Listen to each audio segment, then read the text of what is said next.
Assalamualaikum warahmatullahi wabarakatuh. Bagaimana kabarnya anak-anakku sekalian? Semoga Allah selalu memberikan kesehatan kepada kita semua dalam masa pandemik ini dan kalian masih tetap semangat untuk belajar dengan belajar dari rumah ya atau online. Tetap semangat dan selalu mengerjakan tugas-tugas yang ditentukan agar supaya kemampuan kamu bisa lebih banyak lagi. Sekarang kita lanjutkan ya materi kita pada kali ini yaitu tentang tema 6 ya, tema 6 panas dan perpindahannya, subtema 2 perpindahan kalor di sekitar kita, PB-nya 3 dan 4. Muatan pelajarannya yang akan kita pelajari adalah IPS dan PKN. Ya, kita mulai dengan baca basmalah bersama. Bismillahirrahmanirrahim. Jangan lupa siapkan buku kalian, siapkan buku tulis kalian dan alat tulisnya. Yuk, mari kita mulai. Baik, muatan IPS kali ini akan belajar tentang interaksi manusia dengan alam. Kita perhatikan gambar nelayan ya Mas Bu Pipin. Ya, nelayan di sini mereka baru pulang dari melaut. Ya, mereka baru mencari ikan. Tadi malam harinya dan siangnya mereka pulang. Kita perhatikan bahwa para nelayan ini ketika mencari ikan adalah dalam rangka apa? Dalam rangka memenuhi kebutuhannya. Tapi mereka juga memanfaatkan peristiwa alam. Masih ingat peristiwa alam apa? Nelayan ini mencari ikan pada malam hari? Oke, betul. Menggunakan peristiwa angin darat. Dan ketika pulang menggunakan peristiwa angin laut. Luar biasa mereka memahami betul bagaimana peristiwa alam ini bisa untuk memenuhi kebutuhan mereka dengan cara interaksinya ya dengan alam. Baik, kita lanjutkan. Kebutuhan manusia diantaranya adalah kebutuhan pokok ya atau primer. Jadi kebutuhan manusia yang utama kebutuhan primer atau pokok, ada sandang, pangan dan papan. Ya, makan, pakaian dan juga rumah itu adalah kebutuhan pokok yang harus dipenuhi oleh manusia. Kemudian ada kebutuhan sekunder, ya kebutuhan sekunder itu ketika kebutuhan pokok sudah terpenuhi, maka boleh memenuhi kebutuhan yang lainnya, misalnya kebutuhan transportasi misalnya, atau mungkin HP ya sekarang ini, itu kebutuhan sekunder yang bisa kita miliki. Nah setelah itu ada juga kebutuhan tersier. Kebutuhan ini adalah kebutuhan yang sudah lebih tinggi dari kebutuhan sekunder ya. Kalau misalnya tadi dalam sekunder memenuhi kebutuhan HP satu ya, maka di tersier bisa jadi beberapa HP dibutuhkan untuk anak-anak sekalian belajar ya seperti itu. Kalau tadi transportasi sepeda misalnya ya sekunder sifatnya, tapi bisa jadi tambahan-tambahan yang lain untuk memenuhi kebutuhan tersier kalian ya, terutama manusia pada umumnya. Oke, kita akan coba lanjutkan bagaimana memanfaatkan laut dalam memenuhi kebutuhan hidup.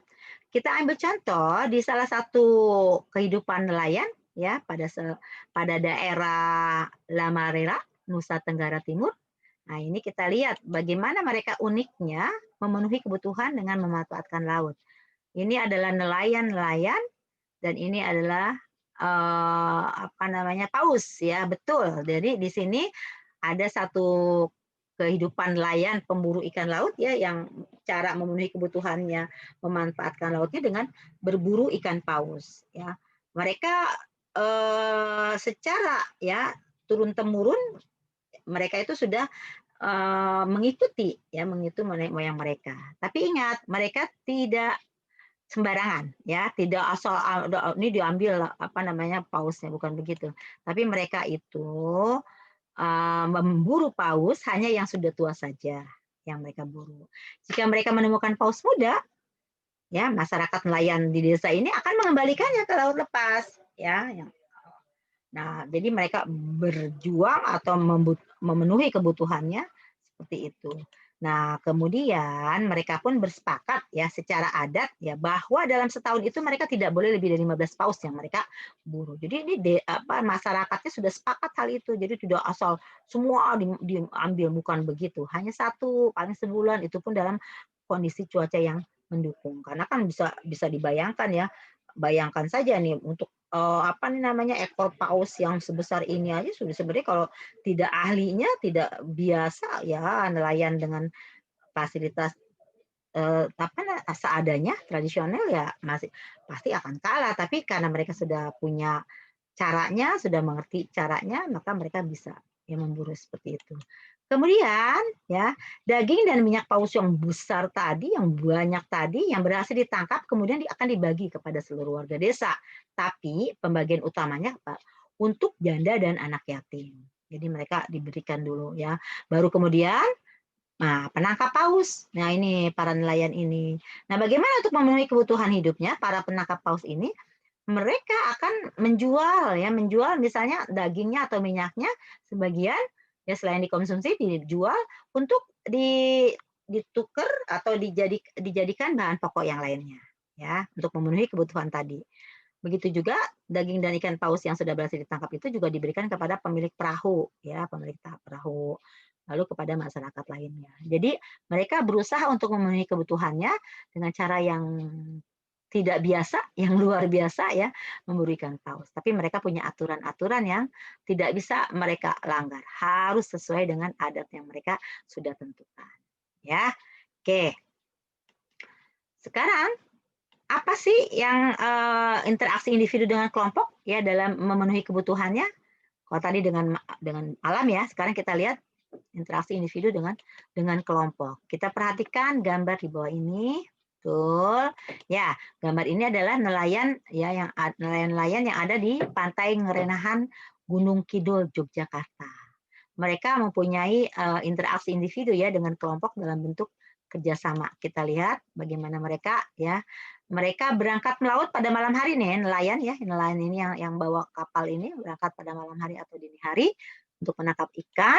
Kemudian kembali ketika matahari telah naik ya pada siang hari. Mereka akan disambut oleh para nelayan yang lain untuk membantu menggeser. Jadi mereka membantu nih ya, lihat perhatikan mereka membantu menggeser perahu mereka ke darat agar supaya tangkapan mereka ya, tangkapan ikan para nelayan yang sudah melaut ini bisa dikeluarkan ya. Kemudian beberapa rekan nelayan yang lainnya akan membantu untuk tadi menurunkan hasil tangkapannya. Yo dibantuin ya. Mereka benar-benar bekerja interaksi dengan kelompoknya itu luar biasa ya kerjasamanya. Nah, yang lainnya juga ada yang membereskan peralatannya, jalanya, ya atau mungkin peralatan-peralatan yang ada di perahu ini. Inilah contoh interaksi individu dengan kelompok dalam memenuhi kebutuhannya dengan cara apa tadi? Bekerja sama, ya. Kemudian kita lihat juga kegiatan di pelelangan ikan adalah ini kegiatan kerjasama ya atau interaksi antara banyak peran ya dalam rangka apa? Dalam rangka pemenuhan kebutuhan ekonominya, ya ekonomi. Nah di sini kita lihat di dalam pelelangan ikan ada penjual. Penjualnya siapa? Yaitu para nelayan yang menangkap ikan. Ya, jadi para nelayan yang menangkap ikan berkumpul dalam satu tempat, kemudian melelang ikannya. Karena dia sifatnya pelelangan, maka ada juru lelang. Ya, juru lelang. Apa peran juru lelang? Peran juru lelang itu adalah membantu proses pelelangan ikan. Jadi yang membuka acara yang menawarkan kepada pembeli. Siapa pembelinya? Pembelinya adalah pedagang ikan.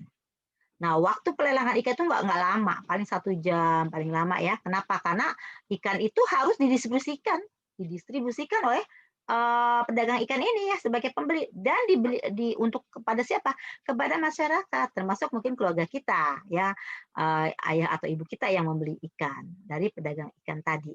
Nah, kita perhatikan dalam kegiatan pelelangan ini ya, pelelangan ikan ini penjual ya dengan melalui pelantara juru lelang akan menyampai kepada pembeli. Penawaran-penawaran itu melalui juru lelang kesepakatannya. Akhirnya terjual dalam waktu sekian jam, berapa 1 jam mungkin sudah berpindah dari penjual kepada pembeli. Dan pedagang ikan ini kemudian menjual lagi kepada pembeli-pembeli lain yang pembeli lebih kecil lagi. Oke, seperti itu. Termasuk para keluarga. Baik. Sekarang kita masuk ke PKN ya, muatan PKN hari ini kita akan coba melihat hak warga negara Indonesia sesuai dengan UUD 45. Apa UUD 45? UUD 45 adalah Undang-Undang Dasar Negara Republik Indonesia tahun 45. Kita perhatikan haknya apa saja. Yang pertama, kita lihat misalnya dalam pasal 27 ayat 7, ayat 1, 27 ayat 1, setiap warga negara memiliki kedudukan yang sama di mata hukum dan di dalam pemerintahan. Jadi warga negara siapapun, baik yang miskin, yang kaya, sama di mata hukum ya dan di dalam pemerintahan. Kalau ada seorang warga ya misalnya mencuri, maka dia harus dihukum. Kalau ada pejabat yang korupsi juga harus dihukum. Itulah ya disamakan dalam mata hukum. Ini sesuai dengan pasal 27 ayat 1. Kemudian kita juga bisa lihat di dalam pasal 27 ayat 2-nya bahwa setiap warga negara berhak atas pekerjaan dan penghidupan yang layak. Jadi di sini kita perhatikan bahwa negara harus mampu memberikan memenuhi haknya warganya untuk pekerjaan. Jadi kalau mungkin di negara-negara maju malah pengangguran itu difasilitasi mendapatkan fasilitas oleh negara. Nah, jadi memang itulah hak mereka sebagai warga negara. Kemudian pada pasal 30 ayat 1 ya, setiap warga negara berhak dalam usaha pembelaan negara. Ini contoh ya, contoh dari hak warga negaranya seperti itu. Kemudian ada di pasal yang lain, misalnya di pasal 28 bahwa setiap warga negara berhak untuk berserikat dan berkumpul dan mengeluarkan pendapatnya. Jadi hak sebagai warga negara untuk berserikat itu berorganisasi, membuat ormas dan sebagainya. Mereka berkumpul untuk mengeluarkan pendapat, demo misalnya, itu sesuai dengan hak warga negara dalam pasal 28. Jadi boleh seperti itu. Hati-hati ya kalau ada yang sampai tidak setuju, itu berarti dia tidak memberikan hak kepada warga negara. Kemudian dalam pasal yang lain, kita lihat misalnya dalam pasal 29 ayat 2. Nah, ini adalah setiap warga negara bebas untuk memilih, memeluk, dan menjalankan agama ya dan kepercayaan masing-masing yang dipercayai. Jadi setiap warga negara berhak untuk beragama sesuai pilihannya. Tidak boleh memaksakan agama lain dan tidak boleh saling memusuhi. Itu haknya. Kemudian di dalam pasal 31 ayat 1 yang lainnya, ini lihat nih, setiap warga negara berhak memperoleh pendidikan dan pengajaran. Jadi kalau kalian sekarang belajar ya di baik online maupun mungkin offline, kalau saat ini adalah online, itu adalah hak memenuhi kebutuhan hak kalian sebagai warga negara, memperoleh pendidikan ya dan pengajaran. Makanya Bu Guru, Pak Guru wajib itu mengajarkannya dalam metode yang bagaimana, misalnya metode daring kalau sekarang ya atau online. Semua memperoleh hak pendidikan dan pengajaran. Ya. Jadi kalau sudah diberikan haknya untuk belajar, yang rajin. Jangan sampai kamu udah dikasih hak, tapi kamu nggak datang bisa di meet. Berarti kamu sebenarnya tidak mau mendapat hak. Padahal itu hak kamu. Ya. Kemudian pasal yang lain, yaitu pasal 30 ayat 1, setiap warga negara berhak mempertahankan wilayah negara kesatuan Republik Indonesia dari serangan musuh. Ini berkaitan dengan juga pasal 30 ayat 1-nya ya sama nih ya. Jadi berhak mempertahankan wilayah dari serangan musuh ketika ada penjajah datang ke Indonesia misalnya, maka semua warga negara wajib menyerang musuh tersebut. Ya, itu hak kalian, hak warga negara Indonesia. Sekarang apa kewajiban warga negara Indonesia sesuai Undang-Undang Dasar 45? Kewajibannya diantaranya ya. Yang pertama, pada pasal 23A disebutkan bahwa setiap warga negara wajib membayar pajak dan retribusi yang telah ditetapkan oleh pemerintah pusat dan pemerintah daerah atau Pemda. Jadi, warga negara wajib bayar pajak. Kewajiban. Nah, pajaknya buat apa? Pajak yang dibayarkan oleh warga negara ini digunakan untuk apa? Untuk kesejahteraan rakyatnya. Ya, dalam pajak misalnya dikumpulkan oleh lembaga pajak, kemudian termasuk di dalamnya pembayaran pajak ini untuk menggaji para apa namanya, karyawan, pemerintah pegawai negeri misalnya, dari mulai presiden sampai anggota dewan dan seterusnya dibayar melalui pajak masyarakat. Jadi tidak boleh menyia-nyiakan pajak masyarakat dengan korupsi, itu nggak boleh ya. Sudah masyarakat sudah memiliki kewajiban untuk membayar pajak, maka digunakan untuk kesejahteraan masyarakat kembali.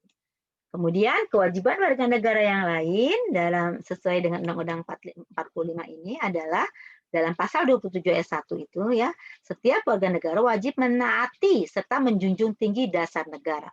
Apa dasar negara kita? Iya, Pancasila. Begitu juga mentaati hukum dan pemerintahan tanpa terkecuali ya, serta dijalankan dengan sebaik-baiknya.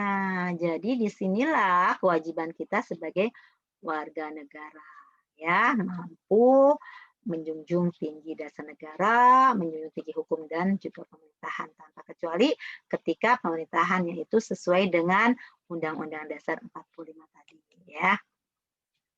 Kemudian yang lain misalnya pasal 30 ayat 1, setiap warga negara memiliki kewajiban untuk berperan serta dalam membela, mempertahankan kedaulatan negara Indonesia dari serangan musuh. Jadi tadi haknya juga menjaga Indonesia, juga kewajibannya adalah berperan ya, membela negara, bela negara. Begitu juga dalam hal yang lain, misalnya setiap warga negara wajib untuk menghormati hak asasi orang lain dan menjunjung tinggi moral, nilai agama, keamanan, dan ketertiban umum. Ini adalah juga kewajiban kita warga negara, harus menjunjung tinggi moral. Jadi tidak boleh kita misalnya dia ada yang pornografi misalnya, itu tidak sesuai dengan moral, maka kewajiban kita harus menegurnya. Kenapa? Karena kita harus menghormati hak asasi orang lain ya. Kemudian yang lain bisa kita lihat misalnya tentang apa? Setiap warga negara wajib turut serta dalam membangun ya pembangunan dan membangun bangsa. Jadi kita wajib, kalau kalian sebagai pelajar apa ya kewajibannya dalam pembangunan bangsa ini? Iya, belajar. Itu salah satu memenuhi kewajiban kalian. Oke, mengerjakan tugas itu juga dalam pembangunan bangsa.